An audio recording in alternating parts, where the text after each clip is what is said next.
Hello बच्चों, AB99 classes के इस लेटेस्ट वीडियो में आपका स्वागत है। आज मैं फिर एक नया वीडियो लेकर आया हूं जिसमें मैं बताने वाला हूं विद्युत द्विध्रुव के अक्षीय रेखा पर स्थित किसी बिंदु पर विद्युत क्षेत्र की तीव्रता। ये बहुत ही महत्वपूर्ण प्रश्न है बोर्ड एग्जाम की दृष्टि से। तो यदि आप चैनल पर नए हैं तो प्लीज़ चैनल को सब्सक्राइब कर दीजिए और यदि वीडियो पसंद आए तब वीडियो को लाइक कर देना। तो हम लोग चलिए इसको देखते हैं कि विद्युत द्विध्रुव के अक्षीय रेखा के कारण हमको विद्युत क्षेत्र कैसे प्राप्त होता है। और यदि आप हैबर विधि, संपर्क विधि, शीर्षकक्ष विधि जैसे इंपॉर्टेंट क्वेश्चन को नहीं देखे हैं तो मैं वीडियो का लिंक डिस्क्रिप्शन में दे दिया हूँ, उस पर क्लिक करके ज़रूर देख लीजिए क्योंकि आपको क्लास 12th में अच्छे नंबर लाने हैं। तो हम लोग सबसे पहले ये जानते हैं कि अक्षीय रेखा किसे कहते हैं। ये है एक ध्रुव और ये है एक ध्रुव। दो ध्रुवों को मिलाने वाली रेखा को हम लोग क्या कहते हैं? अक्षीय रेखा कहते हैं। तो हम लोग इस वीडियो में इसी अक्षीय रेखा पर कोई अन्य बिंदु मान लेते हैं और उस पर हम लोग देखेंगे विद्युत क्षेत्र। जैसे ये एक अन्य बिंदु है जिसे हम P माने हैं, इस पर हमको E ज्ञात करना है, यानी कि विद्युत क्षेत्र ज्ञात करना है। दोनों ध्रुवों के बीच की जो मध्य बिंदु है वो O है और यहाँ से यहाँ की दूरी क्या है? 2L है, यानी कि यहाँ से यहाँ तक का L और यहाँ से यहाँ तक का L है। और इन दोनों के बीच की दूरी मतलब इसके मध्य बिंदु से जहाँ हमको ज्ञात करना है उसकी दूरी R है। तो हम लोग सबसे पहले इसके कारण प्लस Q के कारण हम लोग देखेंगे कि इस पर कितना विद्युत क्षेत्र हो रहा है। फिर उसके बाद में माइनस Q के कारण हम लोग देखेंगे कितना विद्युत क्षेत्र हो रहा है। फिर उसके बाद में हम लोग दोनों के कारण देखेंगे कि परिणामी विद्युत क्षेत्र कितना आ रहा है। तो आइए हम लोग एक एक करके निकालते चलते हैं। सबसे पहले हम लोग देखेंगे प्लस Q के कारण विद्युत क्षेत्र। प्लस Q के कारण विद्युत क्षेत्र।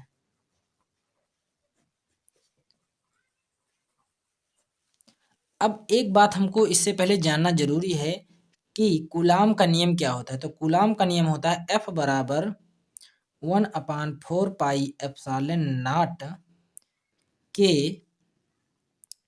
Into Q upon r square होता है। के का मान 1 होता है, इसलिए हम लोग बार बार के को लिखेंगे नहीं। तो ये कूलाम का नियम होता है, तो हम लोग इसी का प्रयोग करेंगे। सबसे पहले हम लोग यहाँ पर देखेंगे कि प्लस Q के कारण हमको विद्युत क्षेत्र कितना मिल रहा है। तो प्लस Q के कारण हम लोग निकाल लेंगे, इसको हम लोग E1 मान लेते हैं। ये बी बिंदु बी है दो ध्रुव, इसको हम लोग क्या मान लें? E1 मान लें। तो E1 बराबर क्या हो जाएगा? यही फार्मूला लगाएंगे 1/4 पाई एप्सिलॉन नॉट। निर्वात के लिए के का मान 1 होता है, इसलिए हम के का मान नहीं लिखेंगे, into Q upon r square. लेकिन हम लोग देखेंगे कि यहाँ से यहाँ तक की दूरी कितनी है। तो यहाँ से इस जगह से यहाँ तक की दूरी कितनी है? R है। और यहाँ से यहाँ का दूरी इतना हमको घटाना पड़ेगा। तो इतने को हम लोग क्या कहते हैं? इतने को हम लोग कहते हैं L। जैसे कि हम यहाँ पर लिख दिए हैं, अगर देखेंगे तो ये 2L था। तो 2L में से यहाँ तक की दूरी क्या है? L है। तो हम लोग इस R से इस L को घटा देंगे। तो हम लिखेंगे R माइनस L का होल स्क्वायर। ठीक, क्योंकि हम लोगों ने R से यहाँ तक की दूरी R थी, एक L को घटा दी है। इसको हम लोग कह देंगे समीकरण 1। और इसके बाद में इसी प्रकार से हम लोग देखेंगे कि माइनस Q के कारण इस पर विद्युत क्षेत्र कितना हो रहा है, यानी कि माइनस Q के कारण विद्युत क्षेत्र।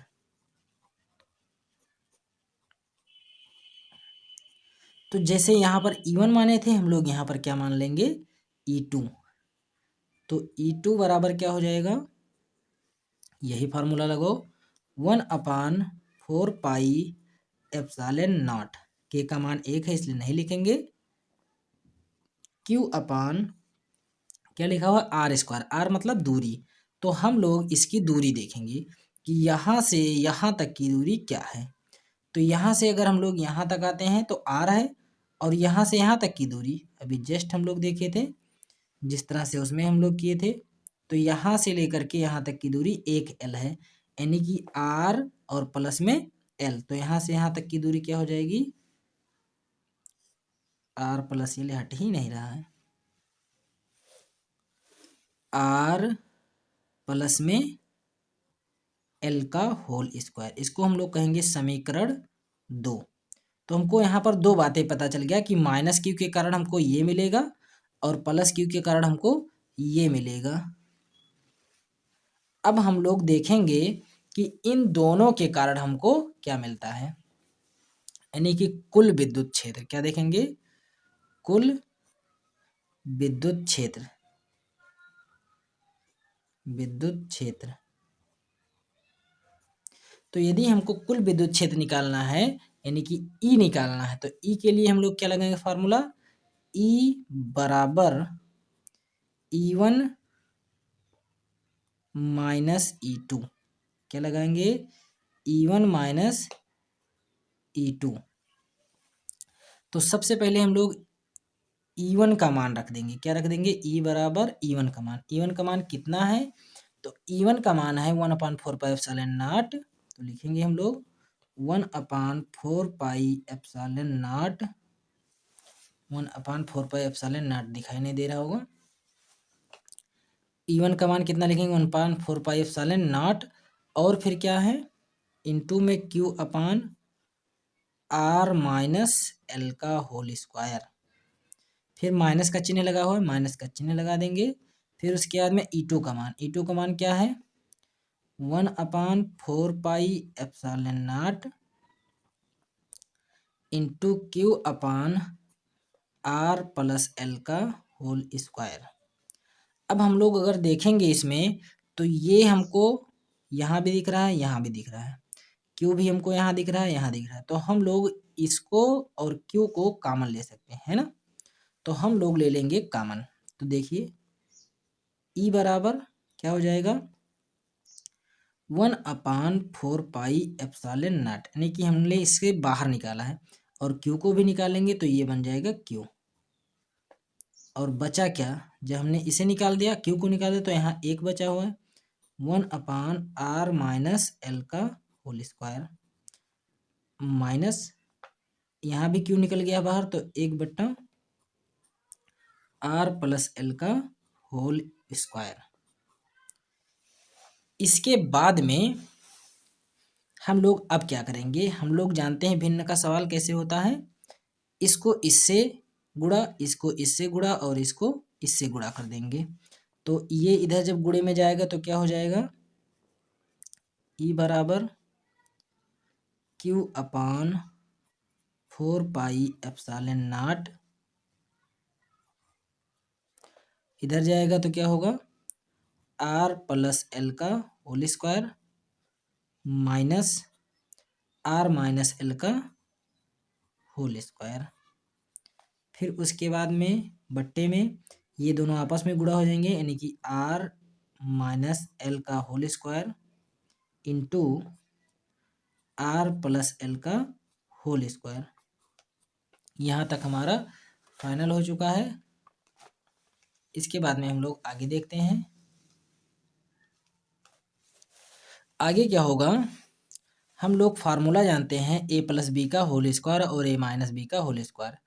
a प्लस बी का होल स्क्वायर होता है a square plus 2ab plus b square, और a माइनस बी का होल स्क्वायर का सूत्र होता है a square minus 2ab plus b square. तो हम लोग यही फार्मूला लगा देंगे। तो सबसे पहले E बराबर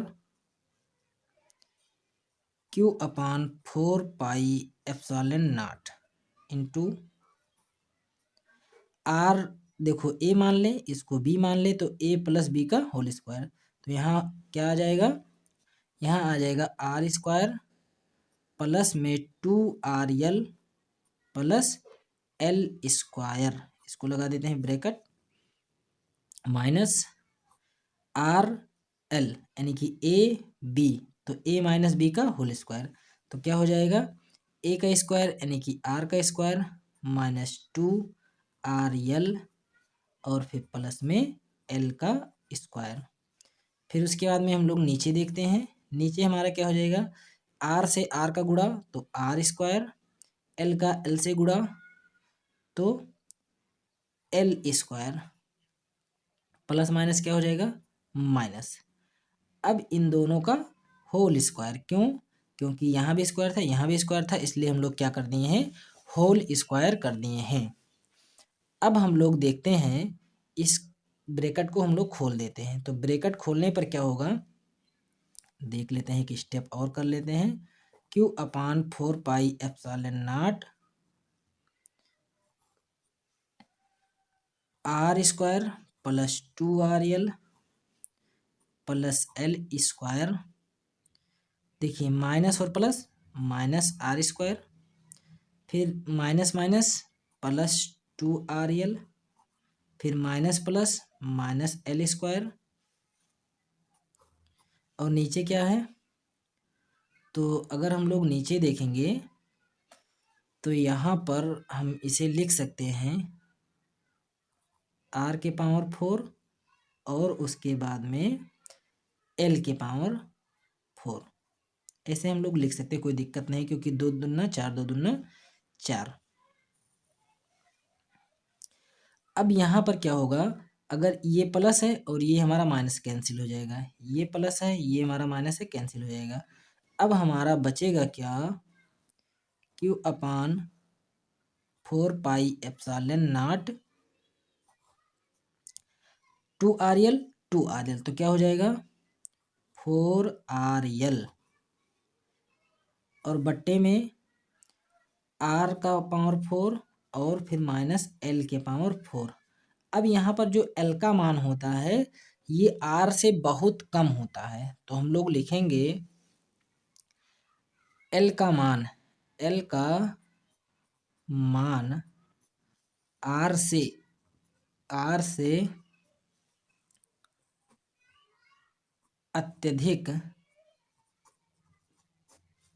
कम होने के कारण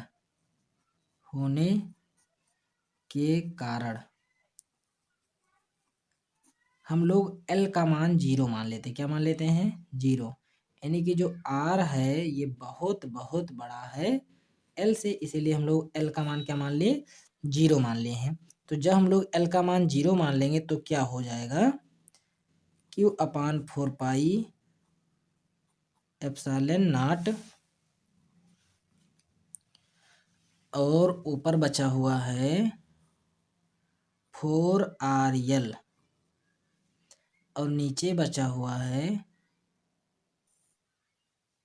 आर के पावर 4, क्योंकि एल का मान क्या हो गया है, 0 हो गया है।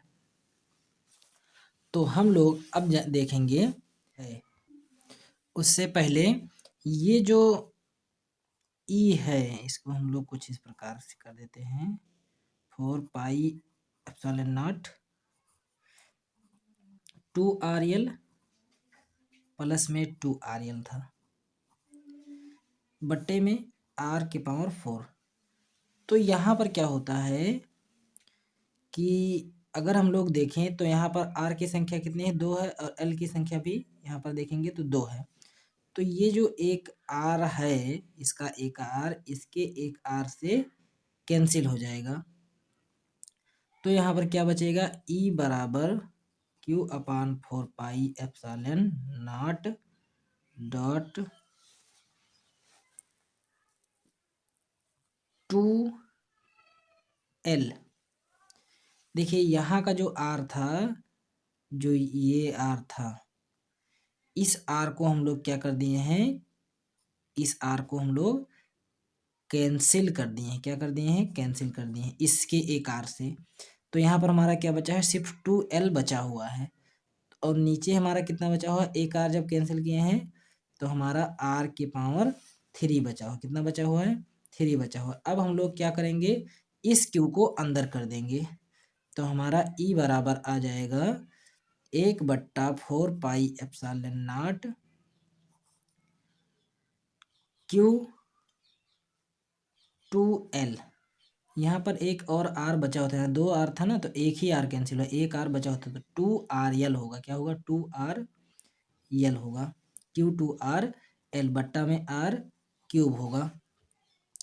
अब हम लोग एक सूत्र जानते हैं, द्विध्रुव आघूर्ण का सूत्र, कि P बराबर होता है 2QRL। क्या होता है? P बराबर होता है 2QRL। तो हम लोग अब क्या लिख देंगे, सॉरी 2 नहीं होता है, P बराबर होता है QRL, Q इंटू RL।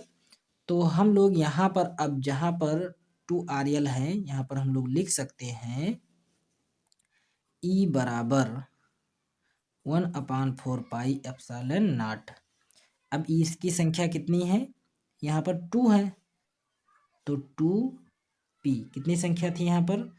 2 था। और Q भी देखिए यहाँ पर अगर हम लोग देखेंगे ऊपर, तो ऊपर हमारा 2 Q था ना, तो यहाँ पर क्या हो जाएगा? 2QRL हो जाएगा। और 2QRL के जगह पर हम लोग क्या लिख देंगे? P का मान रख देंगे, यानी कि P हो जाएगा और बट्टे में R क्यूब हो जाएगा। तो फाइनली हमारा ये प्रूफ हो जाता है कि ये हमारा क्या है? विद्युत द्विध्रुव के कारण अच्छी रेखा पर विद्युत क्षेत्र। तो मैं आशा करता हूँ आप लोगों को समझ में आया होगा। यहाँ पर थोड़ी सी गलती हुई, क्या हुई कि यहाँ हम दोनों आर काट देते, तो परेशान नहीं होना, एक ही आर हमको काटना था। एक ही आर जब कैंसिल हो जाएगा तो कितना बचेगा? 2RL, यहाँ पर भी लिख देंगे 2RL, 2RL बचेगा। और जब Q को अंदर ले आएंगे तो क्या हो जाएगा? 2QRL हो जाएगा। क्या हो जाएगा?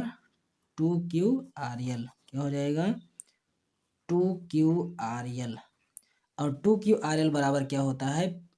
P बराबर QRL होता है। तो यहाँ पर संख्या कितनी है? 2 है, तो 2P हो जाएगा, 2PR क्यूब। और यही हमारा क्या होता है? अच्छे रेखा के कारण विद्युत क्षेत्र होता है। तो यदि ये वीडियो पसंद आया है तो प्लीज़ वीडियो को लाइक कर दीजिए, और यदि चैनल पर नए हैं तो चैनल को सब्सक्राइब कर दीजिए।